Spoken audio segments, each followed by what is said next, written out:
Welcome to అమ్మ చేతి వంట. ఈరోజు మనం ఫ్రైడ్ రైస్ రెసిపీలకి ప్లెయిన్ రైస్ ఎలా ప్రిపేర్ చేసుకోవాలో చూద్దాం. ముందుగా మనం రైస్ని వాటర్లో వేసి ఒక 30 మినిట్స్ పాటు నానబెట్టుకోవాలి. ఈ విధంగా నానబెట్టుకున్న తర్వాత రైస్ని శుభ్రంగా వాష్ చేసి పెట్టుకుని అందులో ఎసరు పోసుకోవాలి. మనం 1 కప్పు రైస్ తీసుకుంటే అందులో 1.5 కప్పు వాటర్ని తీసుకుని అందులో యాడ్ చేసి మనం కుక్ చేసుకోవాలి. రైస్ పొడి పొడిగా రావాలంటే మనం రైస్ ఉడికించుకునేటప్పుడు ఒక 1/2 టీ స్పూన్ నెయ్యి కానీ లేదంటే నూనె కానీ వేసుకుని ఉడికించుకోవాలి. ఈ విధంగా ఉడికించుకోవడం వల్ల రైస్ మనకి పొడి పొడిలాడుతూ ఉంటుంది. నేను ఇప్పుడు రైస్ ఎలక్ట్రిక్ రైస్ కుక్కర్లో కుక్ చేస్తున్నాను.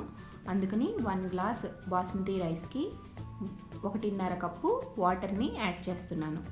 అదే మామూలుగా మనం స్టవ్ మీద కనుక కుక్ చేసుకుంటే 1 కప్పు రైస్కి 2 కప్పుల వాటర్ని యాడ్ చేసుకోవాలి. ఇప్పుడు అందులో కొద్దిగా సాల్ట్ కూడా యాడ్ చేసి ఒకసారి మిక్స్ చేసుకుని మనం రైస్ని కుక్ చేసుకోవాలి. మనకి ఎలక్ట్రిక్ రైస్ కుక్కర్లో రైస్ కుక్ అయిపోయింది. చూస్తున్నారు కదా రైస్ ఏ విధంగా పొడి పొడిలాడుతూ ఉందో. సో ఫ్రైడ్ రైస్ రెసిపీలకి మనం ప్లెయిన్ రైస్ ఈ విధంగా ప్రిపేర్ చేసుకోవాలి. ఈ వీడియో కనుక నచ్చినట్లయితే లైక్ చేయండి. మరిన్ని రెసిపీల కోసం ఈ ఛానల్ని సబ్స్క్రైబ్ చేయండి.